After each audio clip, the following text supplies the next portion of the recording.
नमस्ते, उम्मीद करते हैं कि आप लोग बहुत ही अच्छे होंगे। आप सभी जानते ही हैं कि पंचायत स्तर में जो पंचायत कार्यालय ऑफिस क्लर्क होते हैं, उनके पदों पे जो है भर्ती यहाँ पे निकाले जाने वाली है, जिसको लेकर जो है समय-समय पे यहाँ पे अपडेट आती रहती है। अभी जो है बिहार सरकार के पंचायती राज विभाग के द्वारा आधिकारिक तौर पे इसकी जो पुष्टि है वो कर दी गई है कि इसका जो भर्ती है ना, वो कब होने वाली है और साथ ही साथ क्या कुछ अभी अपडेट है। इस वीडियो में जो है पूरी जानकारी बताएँगे। अगर आपने 12वीं पास किया हुआ है, आपके पास जो है कंप्यूटर का जो है नॉलेज है, टाइपिंग का नॉलेज है, तो कहीं न कहीं इन पदों पे भर्ती हो सकते हैं, जिसमें आपको पूरी तरह से जो है सरकारी भर्ती के रूप में भर्ती होने का मौका मिलेगा और कहीं न कहीं 8,298 पोस्ट हैं। तो अच्छी खासी पोस्ट है, भर्ती होना चाहते हैं तो इस वीडियो को देखिएगा, क्या कुछ अपडेट है, किस तरह से बहाली होने जा रही है और क्या कब से बहाली प्रक्रिया शुरू होगी, इसकी पूरी जानकारी हमने बताया हुआ है। वीडियो में आगे बढ़ने से पहले आप सभी से रिक्वेस्ट रहेगा कि अभी तक आपने इस वीडियो को लाइक नहीं किया हुआ है, प्लीज़ वीडियो को लाइक ज़रूर कर लीजिएगा, क्योंकि आपका एक लाइक मुझे बहुत ज़्यादा सपोर्ट करता है। और इस वीडियो को जो अपने सोशल मीडिया हैंडल है, फेसबुक है, व्हाट्सएप है, वहाँ पे शेयर नहीं किए हुए हैं तो प्लीज़ शेयर भी कर दीजिएगा।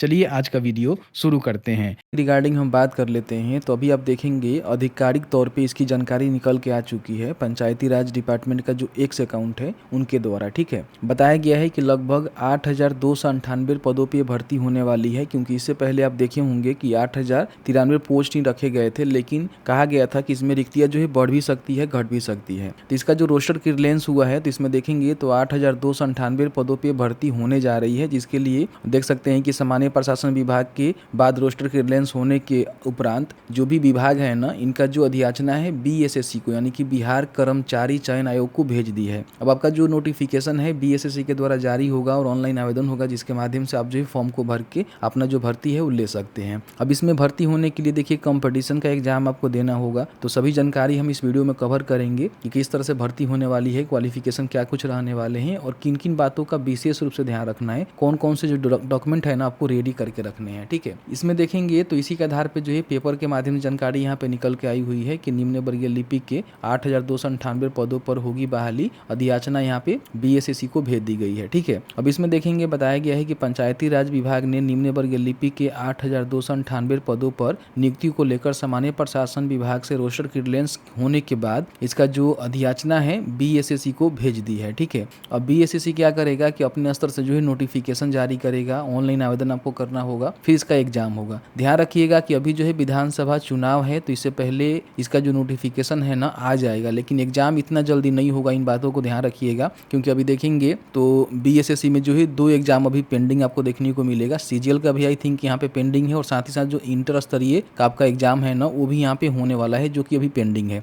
तो सबसे पहले तो ये एग्जाम होगा, उसके बाद ही इसका एग्जाम वगैरह लिए जाएंगे। हालांकि इसका जो ऑनलाइन आवेदन है वो इलेक्शन से पहले करवा लिए जाएंगे, क्योंकि मान लीजिए इलेक्शन में सारे जो भर्तियां है ना उसको रोस्टर क्लियरेंस करके निकाली जा रही है और कहीं ना कहीं भर्तियां कराई जा रही है। ठीक है, तो इन बातों को विशेष रूप से ध्यान रखेंगे। नोटिफिकेशन आएगा बहुत ही जल्द, फॉर्म भी आप फिल कर पाएंगे, लेकिन भर्ती इतनी जल्दी नहीं होगी, क्योंकि पहले के जो एग्जाम पेंडिंग है ना उसको कराए जाएंगे, उसके बाद ही इस पर विचार किया जाएगा। ठीक है, अब देखिए इसमें बताया गया है कि जो भी आपकी भर्ती होगी तो जो भी पंचायत स्तर पे काम होता है एज अ क्लर्कियल काम वो आपको करना होगा, जिसमें इन्होंने बताया हुआ है कि जैसे कि केंद्रीय वित्त आयोग का काम हो गया, राज्य वित्त आयोग का काम हो गया, मुख्यमंत्री ग्रामीण गली नली पक्कीकरण निश्चय योजना का काम हो गया, या फिर जीवल जल हरियाली योजना के तहत कोई काम हो गया। ठीक है, सोलर स्ट्रीट लाइट का काम हो गया, या फिर मान लीजिए सामुदायिक भवन आदि का जो भी सफल क्रियान्वयन है ना उसके लिए ही आपको एज अ क्लर्क के रूप में काम करना होगा, जो कि पंचायत स्तर पे ही आप काम करेंगे। ठीक है, अब देखिए पंचायत स्तर पे काम करेंगे तो इसमें आपको समझना ये है ना कि प्रत्येक पंचायत में जो ही एक एक भर्ती यहाँ पे निकाली गई है। इससे पहले इसका जो नोटिफिकेशन आया था इसमें बताया गया था कि लगभग प्रत्येक ग्राम पंचायत में एक पद यहाँ पे सृजित किए गए हैं। तो यहाँ पे देखेंगे तो इनके द्वारा बताया गया कि लगभग 8,093 पदों पे भर्ती होगी, लेकिन अभी इसको बढ़ाकर 8,298 पोस्ट यहाँ पे कर दिए गए हैं। तो कहीं ना कहीं अच्छा आपके लिए अपडेट होने वाला है। हालांकि इसमें भी भर्तियां घट सकती है, बढ़ सकती है, वो तो अपडेट आएगा तब आपको पता चल पाएगा। ठीक है, अब देखिए बहुत सारे लोगों ने कहा कि इसका जो मान लीजिए सैलरी है हमें कितना मिलेगा। ठीक है, तो सैलरी के रिगार्डिंग उन्होंने जानकारी दिया। तो यहाँ पे सबसे पहले समझ लीजिए कौन सी जगह पे कितनी भर्ती होगी। जिलावार जो रिक्तियां है इन्होंने जारी कर दिया, जैसे कि मैंने आपको वीडियो बनाकर बताया ही था कौन से जिलों में कितनी भर्ती है, तो इसको अब देख लीजिएगा। पुराना जो है रोस्टर क्लियरेंस है, नया वाला रोस्टर क्लियरेंस बहुत ही जल्द आ जाएगा, जिसमें कुछ जिलों में भर्ती बढ़ के आएगा। ठीक है, क्योंकि भर्ती इंक्रीज हुआ है तो कहीं ना कुछ जिलों में भर्ती इंक्रीजमेंट हुआ होगा, तभी यहाँ पे हुआ है। ठीक है, 8,053 पंचायत है जिसमें आपका भर्ती होने वाला है, प्रत्येक पंचायत में एक बहाली होने वाला है। और बाकी यहाँ पे बोला गया था कि 40 जो पोस्ट है ना अवकाश रहित रहेगा। हो सकता है कि अवकाश रहित जो पोस्ट है बढ़ाए गए हैं, तभी जो है 8,298 पोस्ट यहाँ पे इंक्लूड किए गए हैं भर्ती को लेकर। ठीक है, तो यहाँ पे देखेंगे कौन से जिलों में कितनी भर्ती है, इसकी जानकारी जरूर चेकआउट कर लीजिएगा। बाकी यहाँ पे नीचे आएंगे तो इनके द्वारा बताया गया है कि इसमें आपका जो भर्ती होने वाली है, ठीक है, यहाँ पे देखेंगे तो इनके लिए बताया गया है कि आपको जो है कितना मासिक सैलरी मिलेगा। ठीक है, समझिए बात को। देखिए, मूल आपका जो वेतन होगा ना वो 19,900 होगा। ठीक है, जो कि लेवल स्तर 2 का आपका वेतन रहने वाला है। बाकी आपको महंगाई भत्ता मिलेगा 53% के हिसाब से, जो कि 10,447 रुपया होता है। फिर आपका मकान किराया भत्ता मिलेगा 5%, 995 रुपया। यहाँ पे चिकित्सा भत्ता आपको मिलेगा 1,000। टोटल आपका देखेंगे तो 32,442 रुपया जो है मंथली यहाँ पे इन हैंड आपको सैलरी देखने को मिलेगा। तो अच्छा खासा सैलरी है, पूरी तरह सरकारी नौकरी है। तो कहीं ना कहीं इस भर्ती को मत चुकिएगा, भरिएगा। पंचायत स्तर पे काम करना है तो कहीं ना कहीं आपके लिए बहुत ही अच्छा अपॉर्चुनिटी निकल के आ चुका है।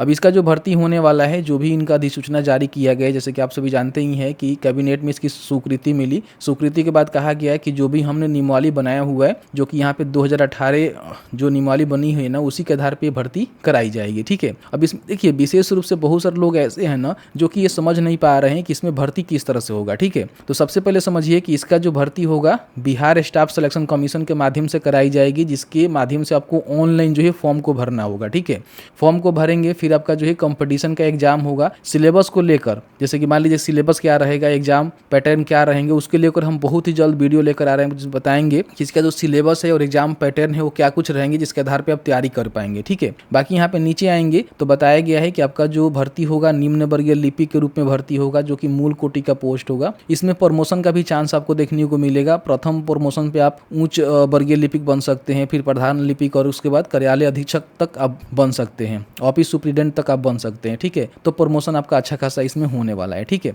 अब इसमें देखिए बताया गया है कि 85% जो भर्ती है ना वो सीधी भर्ती होगी, और इसमें 15% जो भर्ती होगी वो यहाँ पे बताया गया है कि जो भी परिचारी है, कार्यालय परिचारी है ना, उनसे यहाँ पे इंटरमीडिएट जो होंगे कार्यालय परिचारी, उनसे पोस्ट भरे जाएंगे। ठीक है, और 85% सीधी भर्ती में 10% जो है भर्ती अनुकंपा के आधार पे होगी, और आपका जो है इसमें से 10% अनुकंपा यानी कि जिनका भी मृत्यु हो गया है सेवा काल में, तो वो अपना जो भी आश्रित है वो फॉर्म को भरेंगे, उनको बेनिफिट मिलेगा नौकरी का। लेकिन इसमें से 10% आप घटा दीजिएगा तो 75% ही सीटों पे सीधी भर्ती, यानी कि आप इंटरमीडिएट पास हैं, फॉर्म को भरना चाहते हैं तो आप सीधी भर्ती हो पाएंगे। ठीक है, अब इसमें देखिए क्वालिफिकेशन के रिगार्डिंग बताया गया है कि जो भी आपका सीधी भर्ती होने वाला है, इसमें कम से कम आपने 12वीं पास किया हुआ है तो फॉर्म को भरेंगे, और साथ ही साथ देखिए कंप्यूटर संचालन और टंकन की ज्ञान होनी चाहिए। अब इसके लिए देखिए जैसे कि आपने अगर डीसीए कोर्स किया होगा तो डीसीए में भी आपका टाइपिंग आता है, आप सभी जानते ही हैं 6 महीना का आपका कोर्स होता है, और ये डीसीए करते हैं तो इसमें आपका टाइपिंग भी आता है, और एडवांस जो कंप्यूटर का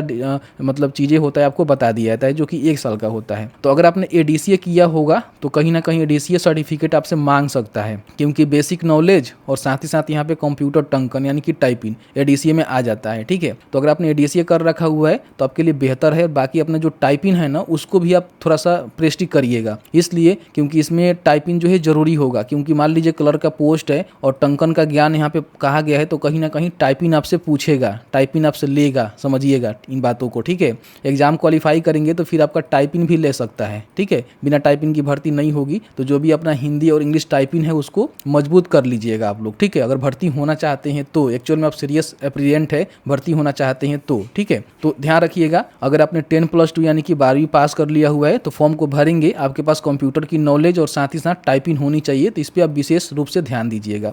बाकी आपका जो उम्र है 18 वर्ष कम से कम होनी चाहिए। अपर वही रहेगा, जनरल के लिए 37 वर्ष, और जनरल फीमेल के लिए और बीसी मेल फीमेल के लिए 40 वर्ष, और एसी एसटी के लिए आपका 42 वर्ष यहाँ पे अपर एज रहेंगे, तो आप यहाँ पे फॉर्म को भर सकते हैं। ठीक है, तो ये सारी चीज़ें यहाँ पे बताई गई है, जिसमें विशेष रूप से आपको ध्यान देना है। भर्ती होना है तो कहीं ना कहीं इन बातों को विशेष रूप से आप ध्यान रखेंगे।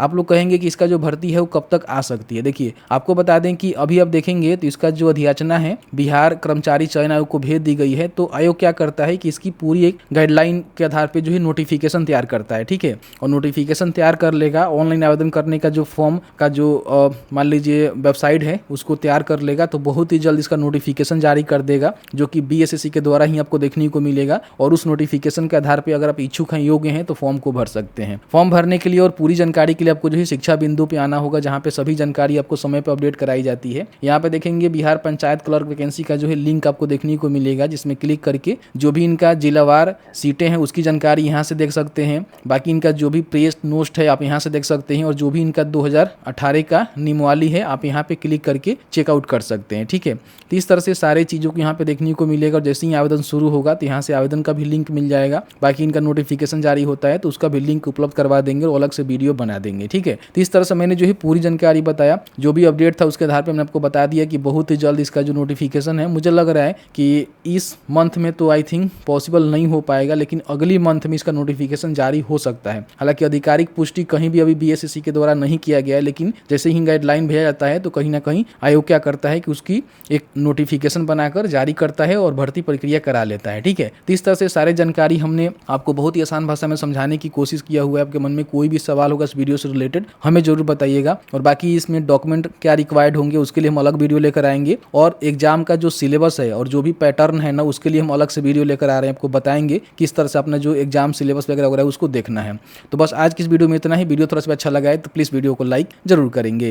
जैसे कि आपने देखा कि मैंने जो है पूरी जानकारी बताया कि किस तरह से क्या कुछ भर्ती का अपडेट है और कब तक जो है भर्ती होने वाली है, पूरी जानकारी हमने इस वीडियो में आपको बताया। हालांकि आधिकारिक तौर पे बीएसएससी के द्वारा कोई नोटिफिकेशन नहीं है, लेकिन पंचायती राज विभाग के द्वारा ये तय कर दिया गया है कि हमने जो है अधियाचना भेज दिया हुआ है। अब बीएसएससी के द्वारा जब भी नोटिफिकेशन आएगा उसके आधार पर आपको फॉर्म को भरना होगा। जैसे ही कोई भी अपडेट आएगा आपको अपडेट करवाएंगे। अभी तक आपने हमें फॉलो नहीं किया हुआ है, सब्सक्राइब नहीं किया हुआ है, प्लीज सब्सक्राइब जरूर कर लीजिएगा। वीडियो देखने के लिए बहुत बहुत धन्यवाद।